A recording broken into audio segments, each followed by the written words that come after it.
Now, Africa Education Watch is calling on the government to accelerate critical reforms in the Ghana school feeding program with a focus for the decentralization of caterer procurement and contract management. Now, this comes after government announced the termination of all catering contracts under the program just before the start of the new academic term.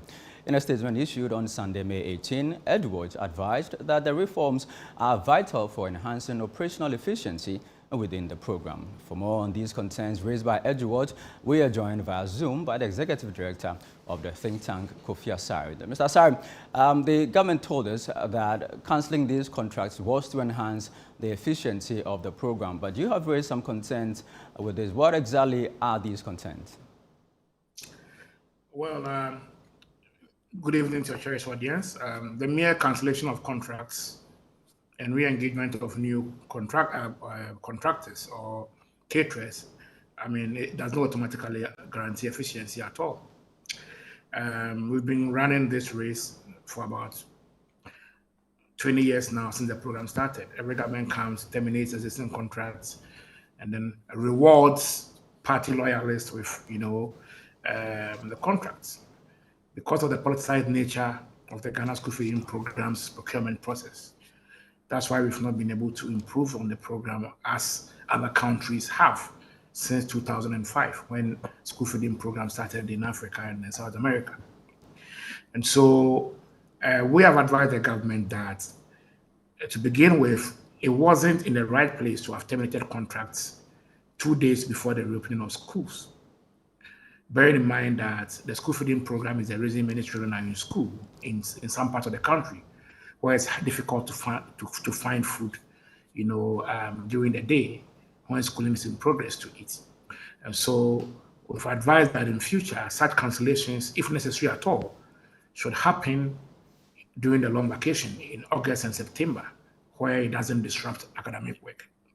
Again, if the re-engagement of contractors, or the recontracting process should lead to efficiency, then it means that, as advised by the Auditor General in his report of 2023, the government should be firm in ensuring that local governments recruit caterers who have the financial capacity to pre-finance the feeding.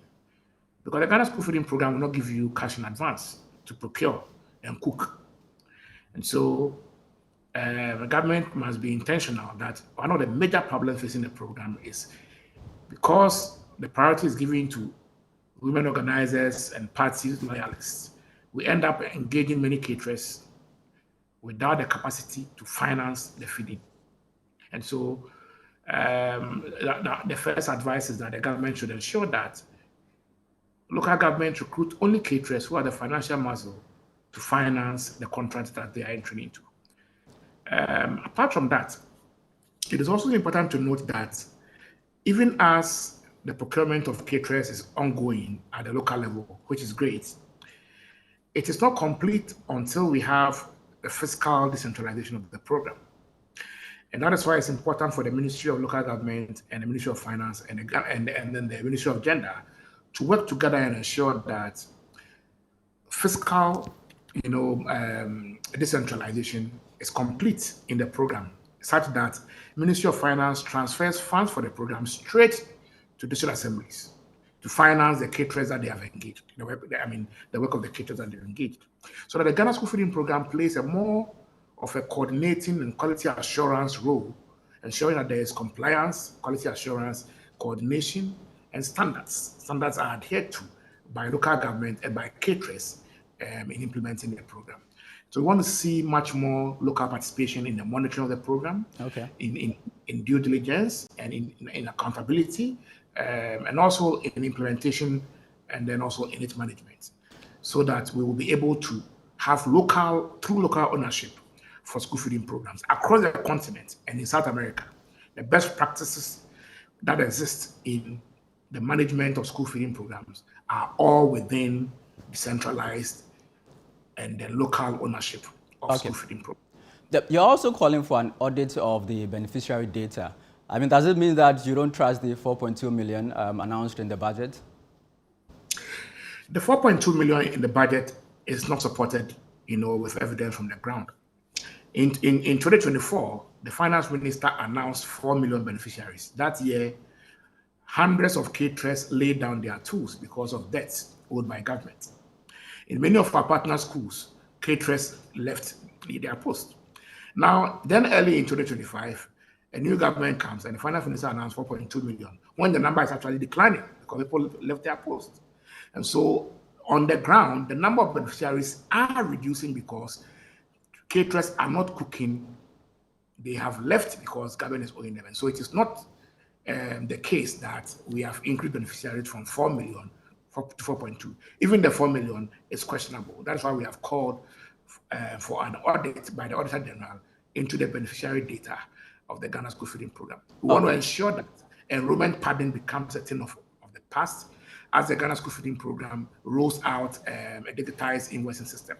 We want to ensure that the data based on beneficiary is credible, so that we prevent overpayment or wrongful payment, as was reported by the Auditor General in the 2023 audit of the School Feeding Program.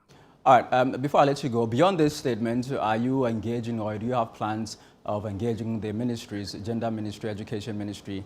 Yeah, we've been engaging. And indeed, we've called for a forum, at least a meeting of stakeholders to discuss some of these ongoing reforms. It's key because everybody has a role to play, including the media, civil society, parents, beneficiaries. So it is not a matter of just implementing, reform proposals, but then having some stakeholder, buy-in so that everyone plays the little role they have to play to ensure collective success of the program. And so we've asked the Ministry of Gender to convene so that we can have a conversation around how it is going around some of these reforms. We bring our ideas together and we support them so that we are able to ensure that we implement an efficient and effective school feeding program that is also accountable by way of financial accountability.